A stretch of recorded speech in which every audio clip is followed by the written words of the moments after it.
भाजपा सरकार की कथनी करनी में अंतर, क्षत्रिय समाज का किया अपमान। बुलंदशहर व गौतम बुद्ध नगर लोकसभा प्रत्याशियों के समर्थन में सिकंदराबाद वोट मांगने पहुंची बहुजन समाज पार्टी की प्रमुख मायावती ने भाजपा पर क्षत्रिय समाज की उपेक्षा का आरोप लगाया। कहा, इससे क्षत्रिय समाज काफी नाराज है। बसपा सुप्रीमो मायावती ने कहा कि जो काम पहले कांग्रेस सरकार जांच एजेंसियों का दुरुपयोग करती थी, वही काम आज अब भाजपा सरकार कर रही है। भाजपा सरकार में गरीबों, वंचितों और अल्पसंख्यक वर्ग के लोगों को कोई लाभ नहीं मिल रहा है। इस सरकार में सबसे ज्यादा फायदा पूंजीपति तथा धननासिक उठा रहे हैं। उन्होंने कहा कि पहले हम गौतम बुद्ध नगर से गुर्जर समाज को टिकट देते थे, लेकिन अब अन्य पार्टियां भी हमारे वोट काटने के लिए गुर्जर समाज का ध्यान रख रहे हैं। बसपा सुप्रीमो मायावती ने कहा कि हमने अपने कार्यकाल में नोएडा का नाम बदलकर गौतम बुद्ध नगर रखा था। क्षेत्र में खूब विकास कार्य कराए गए, जिसका लाभ आज भाजपा सरकार उठा रही है और हमारे द्वारा कराए गए विकास कार्यों को भी अपना बता रही है। भाजपा सरकार पर हमला करते हुए कहा कि भाजपा सरकार की कथनी और करनी में बहुत अंतर है। भाजपा का गरीबी मिटाने का दावा हवाई है। भाजपा की गारंटी का दावा जुमलों से ज्यादा कुछ नहीं है। भ्रष्टाचार देश से समाप्त होने की बजाय और अधिक बढ़ गया है। कांग्रेस पर तंज करते हुए कहा कि जब कांग्रेस सत्ता में थी तब गरीबों और वंचितों का लगातार शोषण हुआ। यही वजह रही कि कांग्रेस सत्ता से बाहर हो चुकी है। यही हाल भाजपा का भी होगा। इस बार भाजपा सत्ता में वापस नहीं आने वाली है। भाजपा सरकार में केवल पूंजीपतियों का ही भला हो रहा है। उन्होंने कहा कि जब वह मुख्यमंत्री थी तब उन्होंने किसानों के हित में अनेकों कार्य किए। गन्ना मूल्य में वृद्धि की, किसानों को आसानी से सभी सुविधाएं मिल जाती थी। अब किसानों की हालत बद से बदतर हो गई है। जिन किसानों की जमीन सरकार ने ले ली है, वह किसान मुआवजे के लिए धरना प्रदर्शन कर रहे हैं। उन्होंने कहा कि वह 4 बार उत्तर प्रदेश सरकार में मुख्यमंत्री रही। उन्होंने सभी जातियों, वर्गों के हितों का ध्यान रखा और सरकार में बराबर की भागीदारी दी।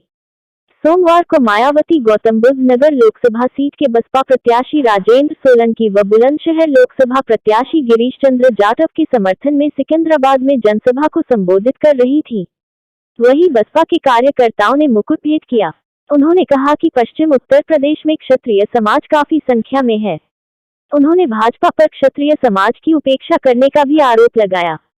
इससे क्षत्रिय समाज काफी नाराज हैं। कई जगह महापंचायत हुई है। उन्होंने कहा कि बसपा सभी जातियों का सम्मान करती है। उन्होंने कहा कि अब जुमलेबाजी काम नहीं आने वाली है। देश की जनता अच्छे दिन आने के सपनों की असलियत जान चुकी है। यदि निष्पक्ष चुनाव हुए तो भाजपा इस बार केंद्र में वापस नहीं आ पाएगी। बसपा सुप्रीमो ने क्षत्रिय समाज के साथ ही अन्य समाज को भी साधने का काम किया। बसपा प्रमुख ने कहा कि बसपा अकेली ऐसी पार्टी है जिसने आबादी के हिसाब से सभी जातियों एवं वर्गों के लोगों को टिकट दिया है, जबकि भाजपा हर समाज का अपमान करने का काम कर रही है। उन्होंने कहा कि पश्चिमी उत्तर प्रदेश में क्षत्रिय समाज के लोग बड़ी संख्या में रहते हैं, लेकिन दुख की बात है कि भाजपा व अन्य दल जो अपने आप को क्षत्रियों का हिमायती कहते हैं, इस बार लोकसभा चुनाव में खासकर पश्चिमी उत्तर प्रदेश में क्षत्रिय समाज के लोगों को किसी भी पार्टी ने टिकट नहीं दिया है। भाजपा ने भी उनकी उपेक्षा की है, लेकिन बसपा एक ऐसी पार्टी है जिसने पश्चिमी उत्तर प्रदेश में अन्य समाज के साथ क्षत्रिय समाज का भी आदर और सम्मान किया है। आगे बसपा सुप्रीमो मायावती ने कहा कि गुर्जर समाज को भी टिकट बंटवारे में उचित भागीदारी दी गई है। हमने कई टिकट क्षत्रिय समाज को दिए हैं। गौतम बुद्ध नगर इसका जीता जागता उदाहरण है। यहाँ समाज के राजेंद्र सोलंकी को टिकट दिया गया है। अब ऐसा लगता है कि इस बार यह पार्टी भी, यानी कि भारतीय जनता पार्टी भी केंद्र की सत्ता में आसानी से वापस आने वाली नहीं है। बशर्ते यदि ये चुनाव इस बार फ्री एंड फेयर होता है तथा आम चर्चा के मुताबिक वोटिंग मशीनों में भी कोई गड़बड़ी आदि नहीं की जाती है, और वैसे भी इस बार चुनाव में इनकी कोई भी पुरानी व नई चल रही नाटकबाजी, जुमलेबाजी व गारंटी आदि काम में आने वाली नहीं है, क्योंकि अब देश की जनता काफी हद तक इस बात को समझ चुकी है कि इनकी पार्टी ने अब तक देश के विशेषकर गरीबों, कमजोर तबकों, मध्यम वर्गीय एवं अन्य मेहनतकश लोगों को जो इन्हें अच्छे दिन दिखाने के असंख्य प्रलोभन भरे वायदे किए हैं तथा अनेकों हवाई व कागजी गारंटी आदि भी दी है, तो उनका जमीनी हकीकत में अभी तक भी इन्होंने लगभग इसका 1/4 हिस्सा भी कार्य पूरा नहीं किया है, बल्कि इसके स्थान पर इनका ज्यादातर समय व ताकत भी यहाँ इनके अपने चहेते रहे बड़े बड़े पूंजीपतियों एवं धन्ना सेठों को ही ज्यादा से ज्यादा मालामाल व धनवान आदि बनाने में तथा उन्हें हर स्तर पर छूट देने व बचाने में ही लगी रही है, जिनके अधिकांश आर्थिक सहयोग से ही ये पार्टी व अन्य पार्टियां भी अपना संगठन चलाती हैं तथा चुनाव आदि भी लड़ाती हैं, जिसका काफी कुछ खुलासा बॉन की आई रिपोर्ट से भी हो जाता है कि कांग्रेस पार्टी की तरह ही बीजेपी ने भी केंद्र की तमाम सरकारी जांच एजेंसियों का ज्यादातर राजनीतिकरण कर दिया है। इसके अलावा देश के किसान वर्ग भी वर्तमान बीजेपी की सरकार में शुरू से ही अपनी विभिन्न समस्याओं को लेकर काफी ज्यादा दुखी व परेशान रहे हैं और अभी भी है, और खासकर आपके गौतम बुद्ध नगर में जिले में व बुलंदशहर जिले में, तो यहाँ डेवलपमेंट के नाम पर, विकास के नाम पर तो किसानों की औने पौने दाव में जमीन ले ली जाती है, लेकिन उनको उचित मुआवजा नहीं दिया जाता है, जिसको लेकर हमारे किसान भाई आए दिन आंदोलित रहते हैं।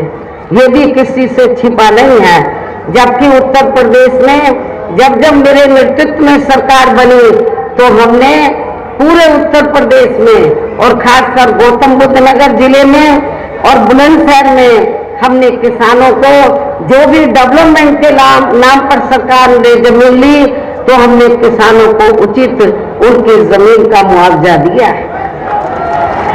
जबकि यूपी में 4 बार हमारी पार्टी की रही सरकार ने किसानों के हितों का भी हर स्तर पर विशेष ध्यान रखा है।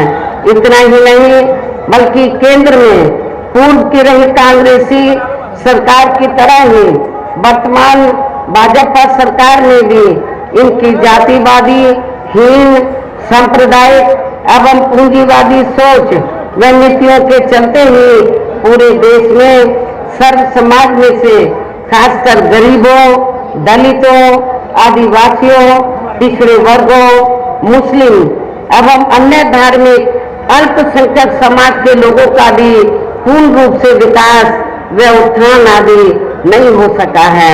और इस संदर्भ में वैसे आप लोगों को ये मालूम है कि पूरे देश में यहाँ दलितों, आदिवासियों एवं अन्य पिछड़े वर्गों का सरकारी नौकरियों में बरसों से अधूरा पड़ा आरक्षण का कोटा भी अभी तक पूरा नहीं भरा गया है। विशेषकर एससी व एसटी वर्गों के सरकारी कर्मचारियों का पदोन्नति में आरक्षण भी अब काफी हद तक प्रभावहीन ही बना दिया गया है।